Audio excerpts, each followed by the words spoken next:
Welcome to Real Life with Jenny. My name is Jenny Senapataratna. Grab your favorite drink, get yourself a snack, and we will get started. Today I actually have black currant tea. It's actually black currant breeze. Sorry, but it's a black tea. It's actually quite delightful. I'm not really a black currant girl, but it works. I also have a homemade ginger cookie, ginger molasses, which is one of my fave cookies. I made them at Christmas, froze the cookie dough, and now I'm making like 3 or 4 at a time. It is fabulous. And because today I needed an extra snack, I have a Walmart store brand, what are they called? Pop-Tarts. All of a sudden I'm like, what are these things called? Strawberry Pop-Tarts. So let's get real. I want to talk a little bit about my life as a teenager. So I'm no longer a teenager. If you do not know that, I'm in my 40s, almost 50s. Yesterday, I actually called myself 50. So maybe that's why I needed 2 snacks. Maybe yesterday I was like, I am so much closer to 50 than I am 40. And I called myself 50 in my 50s. And so maybe that's why I needed 2 snacks today. Anyway, but when I was a teenager, I've been kind of flashing back to that because my daughter is coming out of her she's still a teenager, but now she's an adult. That weird years of I'm still a teenager, but I'm currently legally an adult. And so it's been a really weird journey for me as a mom. Maybe those of you that have been through this, it has not been weird for you. It has been super weird for me. And she just went to her last camp. And because you could only go to camp through your senior year as a student, which makes complete sense because it's teen camp, right? That makes sense. And I remember teen camp, youth, junior high camp, elementary camp. I remember them all. I went to the same camp she's going to now, different leadership. Kind of, sort of, because the guy that was in charge when I was a kid is now in charge of the entire state. But that's neither here nor there. But I have some phenomenal memories from that time.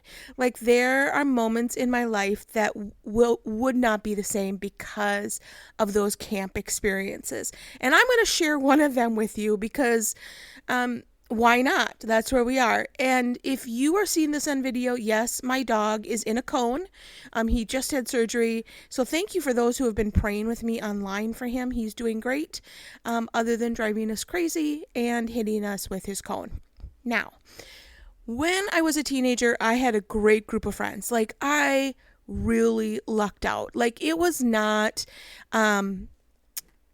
I just had a really great group of friends. I cannot describe how fabulous they were. And one of the things was we always roomed together at camp. All of us were together at what we called snow camp and summer camp and Lake Geneva camp. We were always together and it was so fun. There was a group, of a core 4 to 5 to 10 of us. And I was just so blessed by that.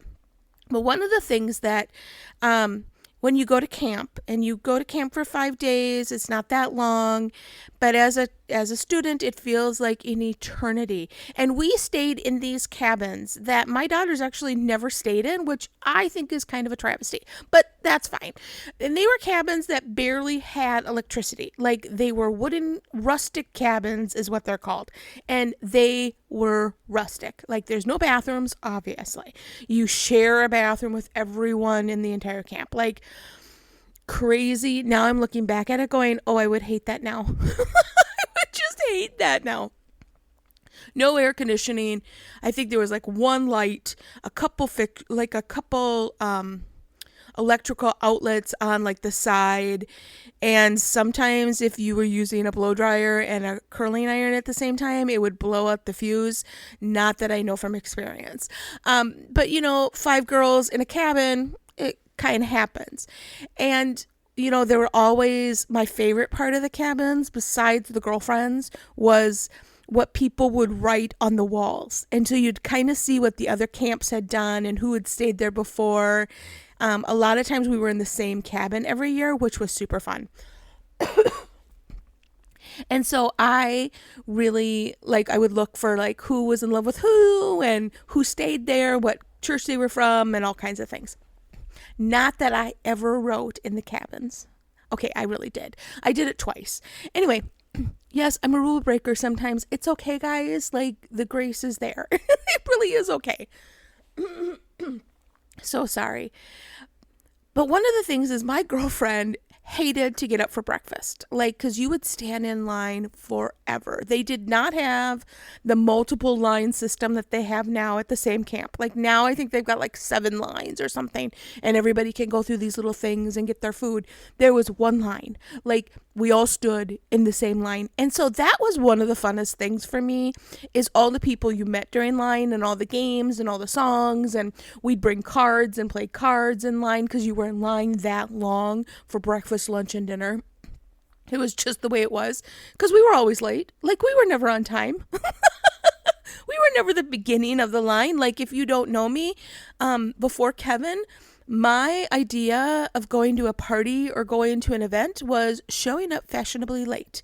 Like, that was something that I really thought kind of was important.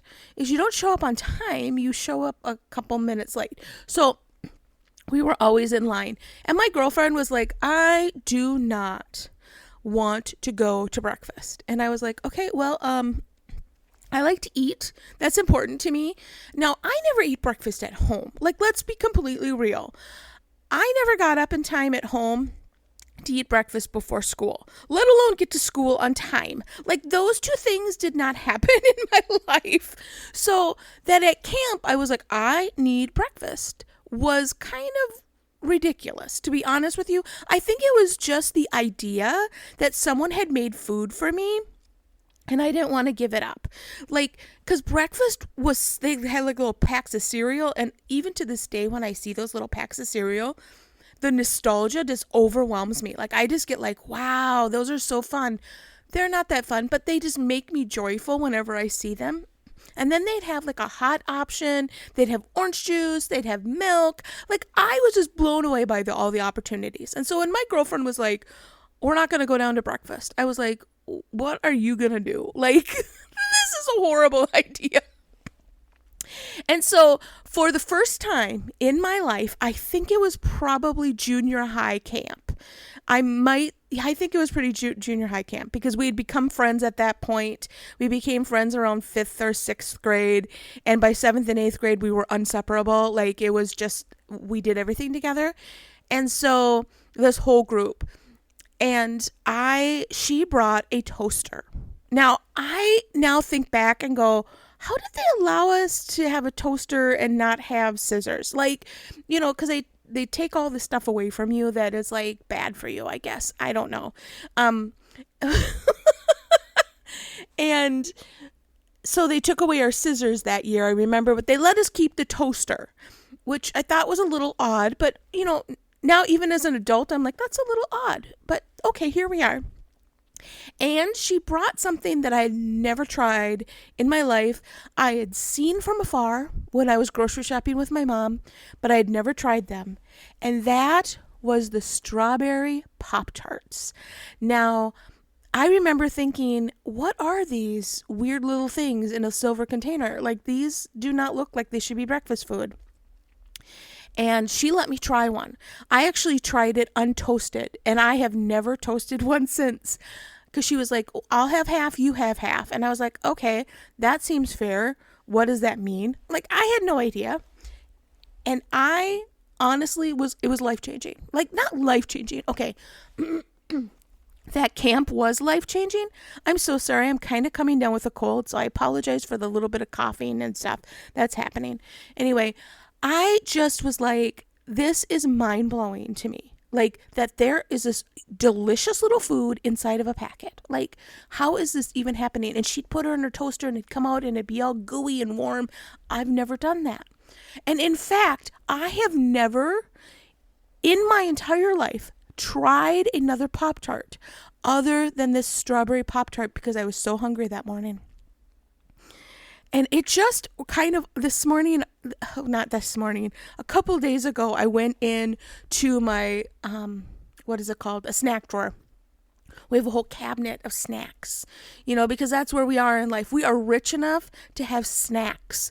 And I just love that about my life, because I'm a snack girl. I love snacks. And so we have a snack drawer, and I opened it up, and there they were, because at Walmart for under $2, you can get 12 of these fake strawberry Pop-Tarts. And I have never toasted them because I'm not that brave. In fact, the other day I was like, maybe I should toast them. And then I was like, I should probably ask to see if that's a good plan. Because I've never eaten any other ones. But this young lady in my life stretched me to try something new. It was something that I never would have done by myself. I never would have gone to Walmart or I don't think we had Walmarts at that time, but a Rainbow, that used to be the shop that we would shop at for our groceries. I don't think they're around anymore. Or Red Owl, those of us who have been around for a smidge, it doesn't matter. Those are the two grocery stores I remember as a child, and we would go. I never would have gone and picked them up myself. And it was just really kind of a fun thing when I looked up and I thought, oh, I'm so grateful for those friends. I'm so grateful for those memories because they encouraged me to do new things that I never would have done. I never would have eaten goldfish. Now, granted, that sounds the stupidest thing because we're like, goldfish are crackers. No, we actually got points at camp for swallowing a goldfish, which now I look back and think that is the most horrific thing on the planet. Please do not do this. Do not try that at home. But we got 20,000 points or something like that if one of us would eat a goldfish. And I was like, sure, I'll do it. I can swallow things really easily. That's something that doesn't bother me because I had been taking horse pills at that point for my migraines, because as a young adult I had migraines that were debilitating. I'd black out. It was horrible. And so I could swallow huge pills. So a little teeny minnow or a goldfish or whatever they were, I could swallow that without even thinking. I did stuff that I never would have done without my girlfriends. And I think I have girlfriends like that in my life now too. I have my husband, first of all, who pushes me beyond my boundaries. He is an inventor. He loves to think up new things and do wild stuff. And if it were up to me, we would be eating SpaghettiOs every day.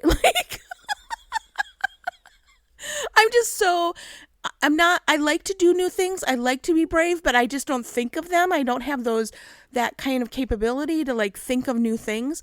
And so I have girlfriends in my life that are like, hey, let's go do this. Let's go try this. Let's do this. And when they're like, hey, Jenny, what do you want to do? Yeah, don't ask me. I have no idea. I have no clues. I am not inventive like that. But I have had the blessing of having people in my life that have created new things for me and given me such cherished memories. And so I just encourage you, if you're one of those people that have great ideas and come up with really fun ideas and really fun things, share them with your friends. Share them with the people in your church. I understand that they don't always want your opinion. I get that. But sometimes God has given certain people creativity, and it is okay to share those. Share your snacks. I wish if I could go back, I used to tell my daughter, share your snacks with your friends at school. And then she was like, Mom, it's against the rules. I can't do that. And I was like, okay, don't break the rules. But share your snacks, because there's things that you have in your life that some other kid has never tried and may never try unless you share it with them because they can have just a little bit. That is my problem, is I love a good snack. I am really, snacks are my thing. But I will try them, love them, and then not finish them. I'm not a good finisher of snacks or projects or pretty much anything in life, so that's kind of weird. Anyway, if you're one of those people, share with us. Share with me. Give me your ideas. If you have ideas for this podcast, come on down. Give me some ideas. I'd love them. I just, I'm not one of those people. And if you're one of the people like me that are kind of I'm stuck in a rut, find some adventurous friends. Find maybe one or two people in your life that are going to push you outside your limits. And you know what? Sometimes for me, that's God. Okay, a lot of times, I just better rephrase that. A lot of times in life, that is God for me. When I'm reading the Bible, and he's speaking to me about things. I am constantly pushed outside my comfort zone because the Lord comes in and goes, "Hey, Jen, why don't you try this?" And I'm like, "Yeah, no, I'm good." No, I'm good. And he's like, "No, hon, why don't you try this?" When I wrote my book, The Unnamed Zookeeper, like, I was like, this is such a bad plan. I don't read, like, let alone write. Like, this is such a bad plan. And God was like, "Jenny, one chapter at a time." And he would show me different ladies in the Bible, and they like, "Here's what I think about it." And I was like, "Wow, so do I." Like, here we go, God. It was just such an amazing adventure that I got to go on with the Lord. Whether it's the best book in the planet, it doesn't really matter. It's my adventure that I got to go on with the Lord, and it was just so phenomenal, and I'm just so grateful for it. So what in your life is God like trying to stretch you with? Like, there are times in our lives that it's okay to be content. It's okay to like sit and be and just kind of live in where you are. And then there's other times that you need to be stretched and you need to go beyond that. And I just encourage you to find people that are going to stretch you and find people that are going to help you experience new things, because I'm telling you, I look back at all the friends throughout my life, and they come and they go. Sometimes they move away. They, have babies before you do, and their life changes. Different things like that have happened to me in my past. And I look back at those friendships and go, boy, did they teach me a lot. So, first of all, go make some friends. Like, it's hard. You have to work at it. As an adult, it's not easy to have friends. It's not easy. They don't just come. Like, in high school, like, you were in the youth group together, so you were friends. Now I'm like, okay, I go to a big church. Like, I don't know where to find friends, and I'm never there, because we speak every Sunday somewhere else.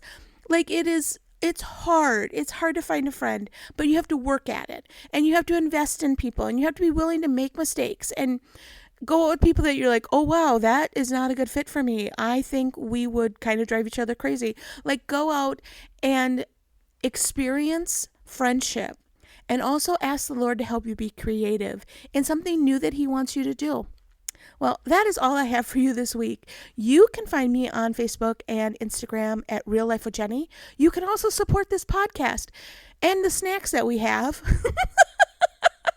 by buymeacoffee.com/Real Life with Jenny. I just really appreciate those of you that have been supporting this ministry.